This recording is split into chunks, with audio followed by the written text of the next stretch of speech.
So I just want to thank everyone for being here. Today is June 1st. It marks the first day of hurricane season. And so I know that there are plenty of people in this room. I want to thank each and every one of you for making the time to be here this Wednesday morning. So I'm going to first introduce all of our speakers that we have here today. We have different agencies that have collaborated to make this conference happen for you. We have, the university here, UTRGV. We also have Hidalgo County, the city of Edinburg, the city of McAllen, the city of Weslaco. The city of FAR was unable to join us today, but they did help us in coordinating this conference. They sent us our best. Their mayor, as you all know, is a doctor. He's in surgery this morning, and their emergency management coordinators are up at a conference in San Antonio.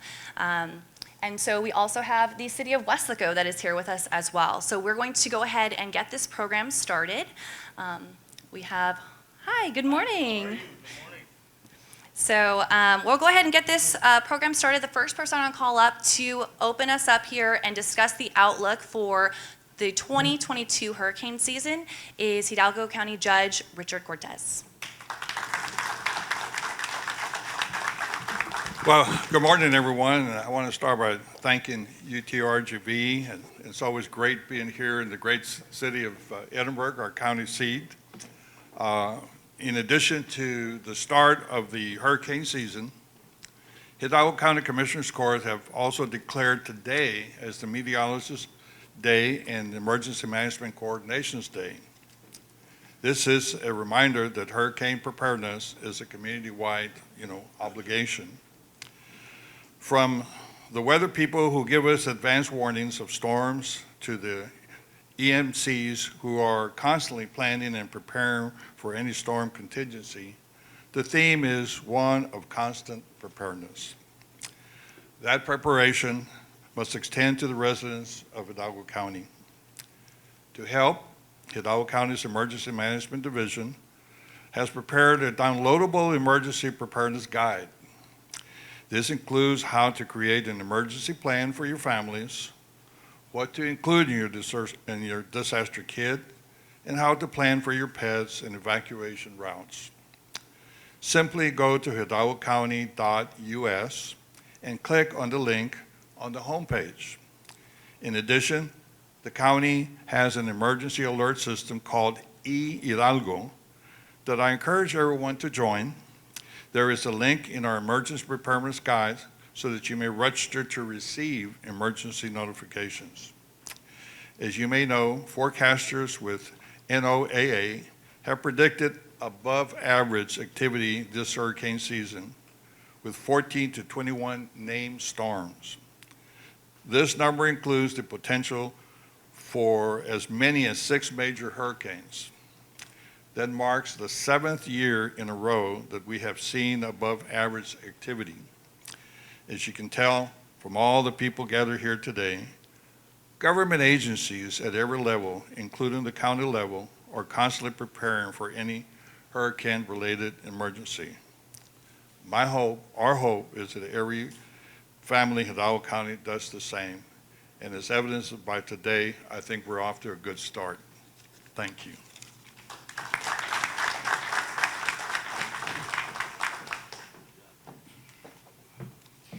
And also with us here today, I want to go ahead and recognize our Precinct 4 Commissioner, Ms. Ellie Torres. I think this is very relevant, especially with our next topic. So thank you so much, Commissioner, for being here this morning. I'm going to introduce you to our Edinburg Mayor, Ramiro Garza Jr., to speak about our current drainage system.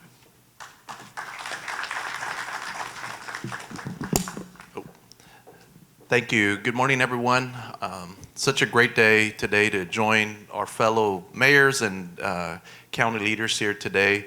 As mayor, as you know, I'm one person in the commission, so I want to take this opportunity to recognize 2 of our council members that are here. We have our Mayor Pro Tem, Johnny Garcia, and our council member, Jason De Leon. We all here work closely together, and it's important that we work together, not just in any one community, but I think in the county. So, I want to kind of take this moment in a little bit because I think this is kind of the first time we do something like this. And it's not doing it for us, it's doing it for you, the community. We typically, I think here in Edinburg, our fire chief on June 1st typically we have a kickoff for hurricane preparedness. And I think this year we've been meeting, and I want to thank the fellow mayors and the county leaders on drainage improvements here in our region. And the last meeting that we had at City Hall, we talked about having this press conference. So I want to thank them for agreeing to do this, because what we do here in Edinburg and what any community does affects the neighboring community. So it's so very important that everything we do. To me, hurricane preparedness is about collaboration, not just in our individual community, but across this county. It's so important, and I want to applaud, even prior to me being mayor, all the leaders have been meeting on how we can work together on drainage improvements. And the reality is, anything that we do here in Edinburg, any one community, impacts our overall drainage system. And so I think it's important that what we do as communities, that we do it in conjunction with the county, in conjunction with our neighboring communities, because our taxpayers don't really care how this is done as long as it gets done. And I think that's why we're here today, to ensure that we inform everybody about what to do to prepare for this upcoming hurricane season. And I think the judge put it, I think, pretty well in stating, this is not just preparing because it's hurricane season. This is an ongoing preparedness effort. And I think we need to keep that in mind as we move forward, as we grow our communities. Our communities aren't going to lose population. We're going to continue to grow. So that continues to be a challenge for us, to ensure that we have the adequate drainage improvements. And I think every one of our communities you're going to hear today, everybody's doing their part. We just need to all come together to let each other know what we're doing so that we can better enhance and maximize all these improvements that are happening. So on behalf of myself and the City of Edinburg, we welcome this partnership. We're going to continue to ensure that we collaborate with everyone and do all that we can to ensure that we reduce the impact that hurricane event could have. We just had a rain last week, right? Over 5 inches over one night, at least in this area. I mean, that was an impact, and it doesn't have to be just a hurricane. And I think it's important that we just keep that in mind, and we just continue collaborating. And I will share with you that this year today, we're here to talk about hurricane preparedness. But in talking to fellow leaders here on stage, there's some other things we're working on that we're looking forward to announce to everyone, because the days of every community doing things on their own are long gone. You know, we are now here working together, and I so appreciate being a part of this, because we always talk about it, but here today is a testament to that. So thank you, everybody, for being here, and thank you so much for being a part of this.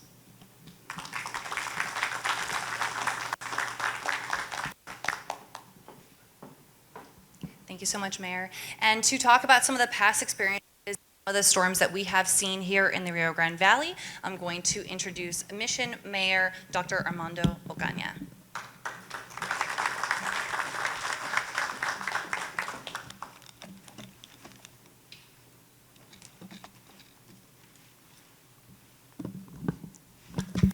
Sorry about that. Good morning, everyone. I'd like to introduce our city manager, Mr. Randy Perez, and his assistant city manager, JP Terras, here that are joining me today. So if there's any further questions or anything, you'll be able to connect with them afterwards. Hello, everyone. Thank you for being here, and I want to thank the city and UTRGV for spearheading this joint regional press conference. Hurricane season begins today, and we must not let our guard down. While we can't prevent natural disasters, we can make sure that our communities are ready. In Mission, in just the last 5 years, we have dealt with storms and flooding that have devastated our community, besides a small topic called COVID-19. Just last week, a random storm blew through the city of Mission and dumped about 6 inches of rain within 3 hours in Mission. We need to remember that it can happen at any time. While we're being trained to prepare for hurricanes, I also want all residents to remember that it was a simple tropical wave that led to the great June flood of 2018 that left 80% of Mission underwater and much of the upper valley underwater as well. In fact, I had deployed our special operations team to the Weslaco the day before, and I had humbly asked the city of Weslaco mayor following day that I needed my crews back to save our people in Mission, plus thanking the Hidalgo County and the state of Texas that provided the additional resources that assisted us in mitigating this incident. It dumped more than a foot of rain in our city. That much rainfall leads to flash floods, a deadly threat usually associated with hurricanes. Looking only at storm rankings can be misleading. I will repeat that note. Looking only at hurricane storms ranking can be misleading. Who can forget Hurricane Harvey in Houston? Folks did not evacuate looking at just a simple rain event. They weren't bracing for a hurricane storm surge and high winds. Instead, they were looking for a lot of rainfall. Then the storm just sit over them and dumped more than 4 feet of rain. While the worst storms are typically thought of as hurricane status, like Category 3, 4, and 5s, lesser ranked storms can still cause terrible damage. In Mission, the last 4 years as mayor, we created a Mission Drainage Committee to focus specifically on drainage inside the city of Mission. At that time, we realized that we could not stand alone, like Mayor Garza had said. We realized that, and at that time, I proposed to create the Hidalgo County Municipal Drainage District Committee, not to supplant the Hidalgo County Drainage District, but to supplement it so we could join together and share the information so the water from Mission, as it flows through FAR, McAllen, and Edinburg, flow right straight through to the Gulf of Mexico. This committee included the mayors in Hidalgo County, and we meet often to discuss regional improvements to our drainage system, and we evaluate those projects that will be most benefit to our communities. The valley is growing rapidly, and that requires better drainage systems and regionalization. If we are not prepared, these storms can cause severe and even worse to our people. I want to remind our citizens that this is a joint collaborative effort, not standalone. Our residents to do their part too. Prevention is always the best way to avoid tragedies. It's up to all of us to protect ourselves, protect our families, and especially protect our communities. At this press conference, as this press conference shows, your leaders, our leaders, want you to be safe this hurricane season. Therefore, get a kit, make a plan, be informed. Thank you for all of your time and your attention today, and let's be safe every day.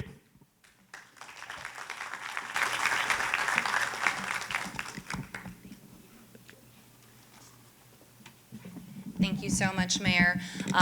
And speaking about the importance of communications, I'm going to call up our Edinburg Fire Chief, Shawn Snider.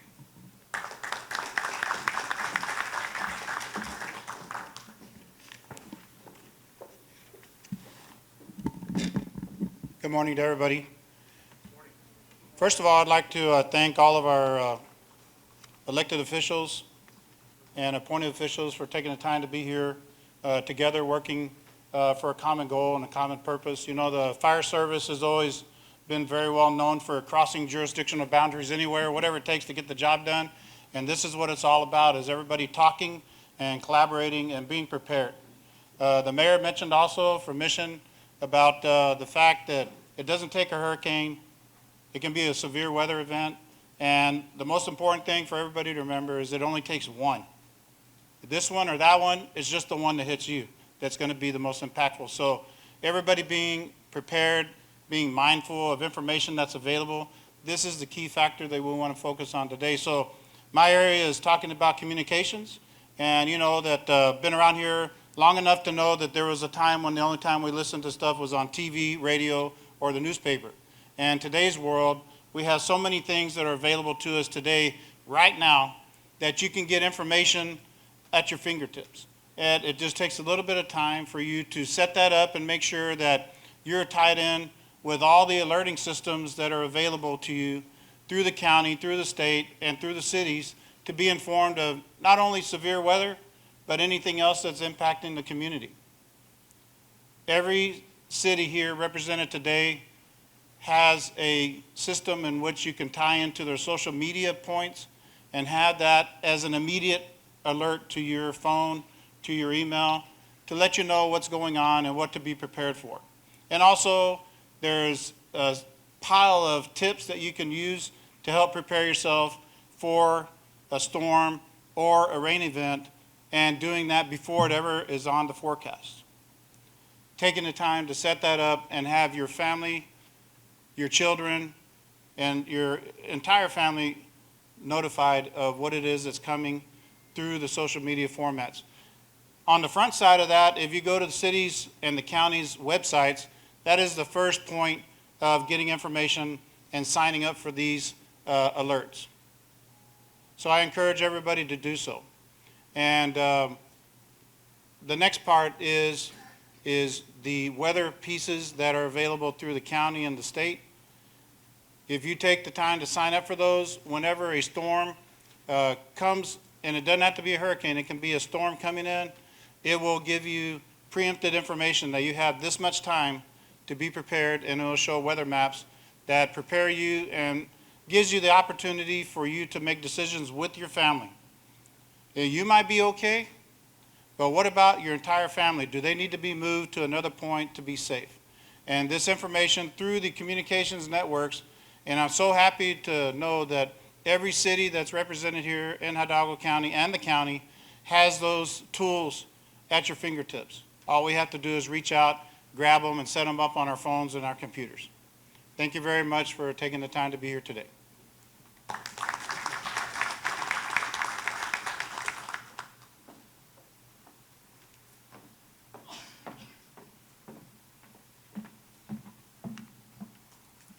I'm just going to swap out this microphone real quick.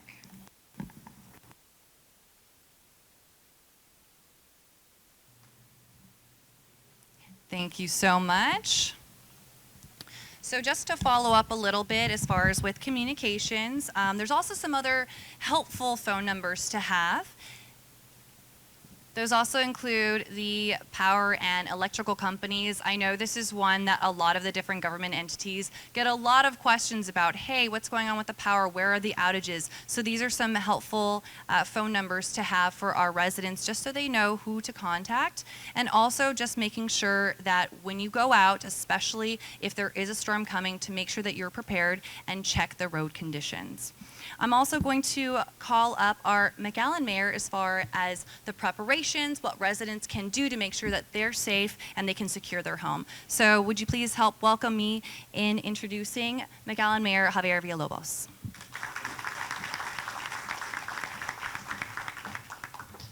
Good morning, everybody, and Judge, mayors, community members, thank you all very much for being here for this very important announcement and initiatives that we are doing. As a matter of fact, the city of McAllen partners up with Hidalgo County and different communities with mutual aid projects. We are always ready to assist. If the city of McAllen can assist, not just in flooding, wherever we can. If we can, the city of McAllen will. Now, one of the most harmful threats we have, of course, you all know, is flooding. So that's why in I don't remember what year, but the city of McAllen approved an update to the drainage master plan that included 54 million in drainage projects, as well as developing, excuse me, a policy on how to move forward on future drainage projects. And we have been very successful. As a matter of fact, in 2018, when we had one, I don't remember the hurricane we had, about 2,000 homes flooded in McAllen. 2 years later, we had about the same event, and we only had about 200 homes that flooded. We have been very successful, and that's why we're very happy that the city of the city of Edinburg and the city of Mission have adopted our policies because they work. We spend the money, we spend the time, and we've been working together as a region, and that's something we got to keep on doing. Now, we need to make sure that the city of Weslaco, Donna, Edcouch, Progreso, San Juan, Alamo do the same. This is a regional effort, and we got to do it.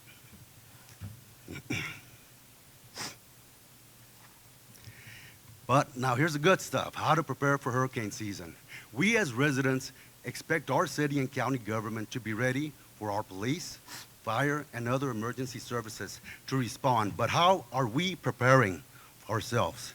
It is just important for us residents to have everything ready to evacuate or shelter in place in case of a hurricane or a flood. Here are a few helpful tips on how to prepare your home. First of all, remember, cover your windows. It is very important. Secure loose items outside. Trim your trees, especially around your house, and especially mesquite trees. I think you all know that they break very easily. Clean your gutters. Now, this is to prevent items from being stuck in drainage outlets and, of course, cause more flooding. Disaster supplies, fresh batteries, weather radio, phone chargers, bottled water.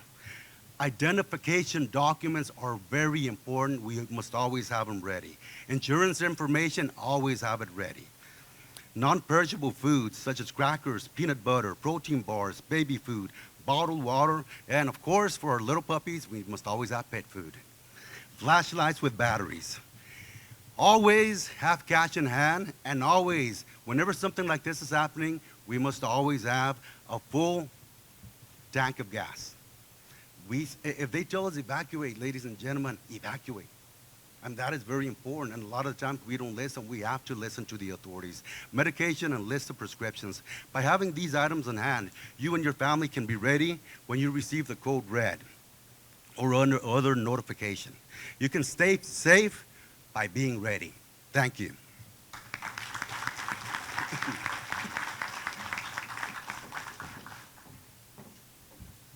Thank you, Mayor.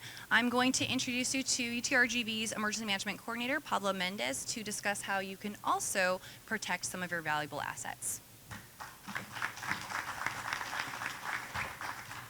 Thank you so much. Hello, everyone. Thank you to the county judge and our elected mayors for being here today. My name is Pablo Mendez, Emergency Management Coordinator. I'd like to cover with some of the things that we can do is for our home insurance. Look into getting flood insurance. Oh, sorry, this isn't. There you go. All right. Look into getting flood insurance. There's two versions of flood insurance that you can get. There's one for your building, and then there's another one for the contents inside. There is a grace period for these flood insurance, depending on what kind you get. Typically, if you get a private policy, you're looking at about 7 days, whereas you're looking at 30 for the underwritten ones by FEMA. So it's very important to check into your insurance policies that you have, just to make sure what's covered under what incidents. Other things that are important to go with that is, in case there is a declaration where we could get funds from FEMA, let's say, in that FEMA reimbursement, you got to remember that your insurance kicks in first, and then you get aid on that other end that's missing. But with that, you have to make sure that your title and deeds, that money goes to the property owner, and it's the property owner that can go ahead and apply for that FEMA funding and assistance. So that's another thing to look into with your property and your belongings, just to have that ready. Another area to talk about was our areas of refuge, also known as safe rooms that we have in the Valley area. These are areas of last resort. As was mentioned earlier, if you're asked to evacuate, please evacuate ahead of time and take time to consider where you would evacuate. There's certain things that you got to take into account Do you have any special needs? Do any family members have any special needs, either be it medical, let's say someone might be on dialysis, any mental health issues, or where can you seek mental health services, for example, where you're going to go and evacuate. These are some resources that you might not have in these safe areas. So you got to take those things into account. Also, we had mention of pets. Those also become factors in those safe rooms. Just different little things to think about. Take some time, think about where you're going to go and evacuate and how many other people are going to be going there as well. And when you would decide to go ahead and take that drive out there and evacuate. Thank you.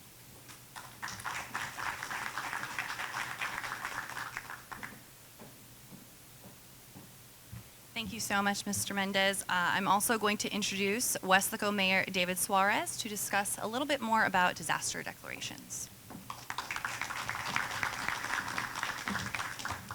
Thank you. Thank you so much. Good morning, and thank you for the invitation. I want to thank UTRGV, the City of Edinburg, and all the mayors that are present here. I want to introduce our interim city manager, Mr. Martin Garza. So please wave. And also with me, I have our fire chief, he's our emergency management coordinator, Mr. Tony Lopez. He's one of the best in the business. We're very blessed to have him. Real quick, I just want to touch what Weslaco's done after the 2018 flood. We passed a $14 million bond that we've done about 7 RDFs in the area there in Weslaco. We have 4 completed and 3 to go. We've also adopted the 50-year plan.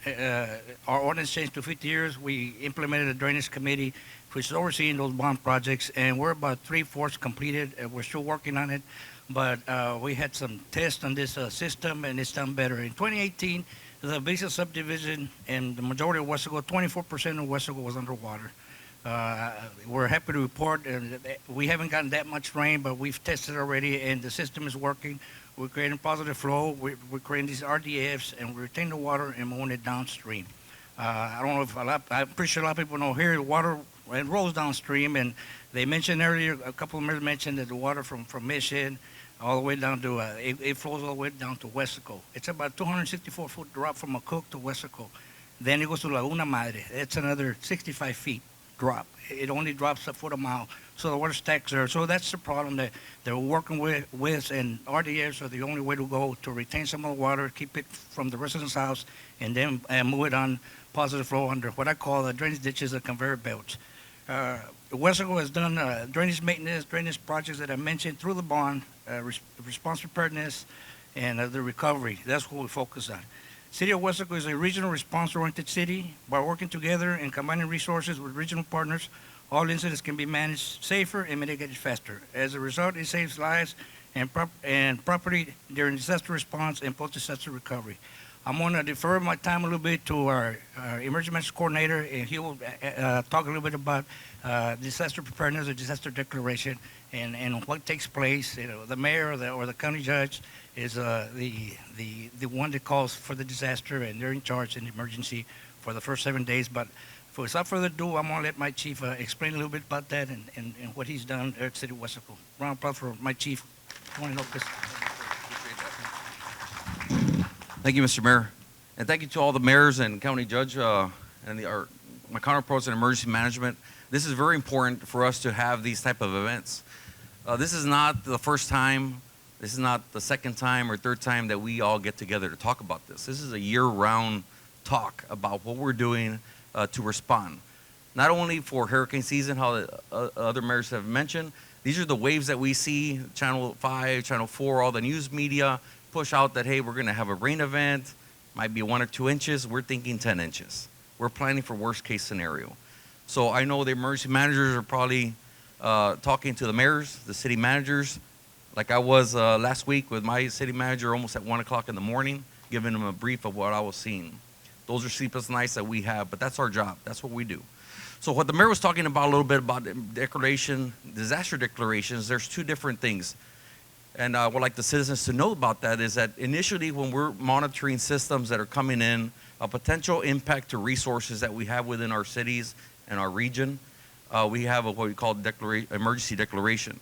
That means that we send a letter to the state of Texas saying, hey, state of Texas, at this time, we're working the situation out. We have the resources that we need. We might get to a point where we're not going to be able to sustain the continued operation of our city, of our region. So it puts the governor on notice that the cities are doing their job and cities continue doing. Usually as emergency manager, we follow up with a mayor, sir, we need to sit and we brief again and find out what the mayor's objectives are going to be, because he's the emergency management director for the state, for our region, local. The governor is the director for the state of Texas, the county judge for the county, and the mayor is the local emergency management director. And then he appoints us as coordinators to make sure that we have all the objectives and tactics done to make sure that we mitigate and recover from the incident. So at that point, we meet with the mayor and say, sir, you know what, we're seeing these, it's going to be pretty bad. We think we might need some help from outside resources, and I think we need to possibly declare a disaster. So the mayor will give them all the information, and then the mayor will say, you know what, this is what we need to do. Let's get this done. Yes, sir. Our city secretary's office prepares the paperwork. Disaster declaration gets pushed out. We send it to the county and to the state of Texas. Within a short time later, it's on the governor's desk. He sees that the Rio Grande Valley, every city that signs a disaster declaration, the mayor, the judge, so forth, sees that the valley is in major need of resources. We do this preemptive also. Say we see a hurricane coming. We have 4 or 5 days, sometimes less notice. We might start asking for pumps that might be in the city of El Paso to bring them down here. They're not going to be impacted. But the state, once we declare, we can ask the state of Texas and all our friends around the state, other emergency managers, hey, I need some tools. So as emergency managers, we always think of what Chief Snider has in the city of Edinburg, I can use at any time, and so forth. Anything that's in the city of Weslaco, he can use at any time, just with a phone call that they call us, and we move resources into whoever's impacted. So that's how we go through the disaster declaration, and it goes around for about 7 days. Then it has to be brought back to your jurisdiction, to your council, to your commissioner's court, to be able to extend that for another 7 days, another month, and so forth. City of Weslaco and most of the cities here have been under COVID declaration for, we've been over 800 days running a disaster declaration for COVID. 800 days of operation, running Hurricane Hannah, running the February freeze, and that's every single city that's been doing that. So that's a little bit to touch on what the mayor was asking about disaster declarations. Now my topic was going to be about documentation. Documentation on our side as emergency manager starts way before the actual incident happens. That's very important for us to have documentation for we can show the state and also FEMA potential reimbursement back to the city, but also documentation so we can get reimbursement back to the citizens, which is called individual assistance. So if we meet so many houses and we can document that there's been damage, that opens the door for the public, our citizens. That's what we're working for, is to get relief and recovery from that. And I like to say that every city here, at any disasters that we've had, we've been able to meet that because of the documentation of every emergency manager and city has done to get that to the constituents. So that's very important. And also the next topic that I had was talking about emergency management altogether. Us as the citizens, every household, mom and dad at home are the emergency managers, are the mayors, are the judge of your house, and you're the governor of your house. So emergency management starts where you stand. That's very important, year round.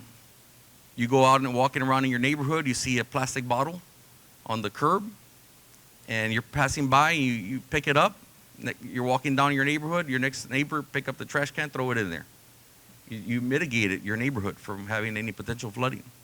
If you see that bottle and you don't pick it up, it gets blown into the inlet, into the drain system, that's one bottle. Next week you do the same. Every week you see a bottle, you never pick it up. 26 bottles go into that inlet. Now we have a significant rain event, that inlet's not gonna work anymore. Now your neighborhood is potentially gonna get flooded. You're gonna impact your house and you're gonna impact your neighbor's house and your neighborhood.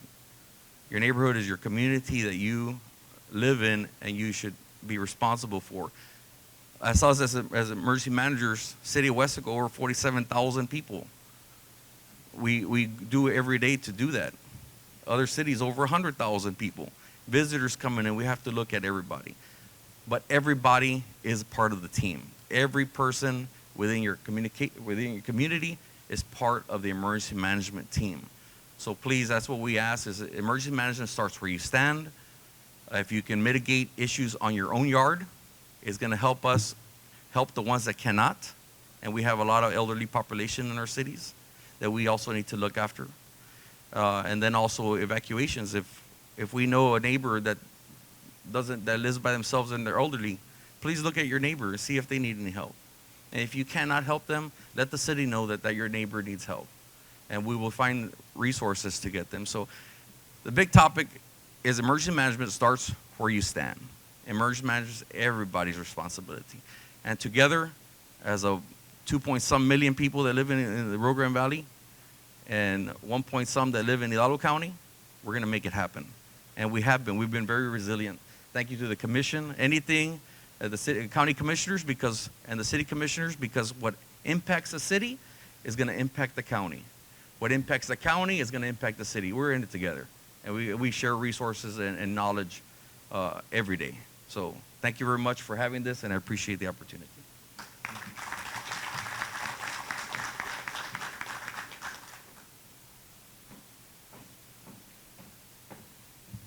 So at this time, I want to thank all of our media partners for also being here, as you are instrumental when it comes to issuing out notices and also information to the general public, especially in these emergency times and especially in times of disaster.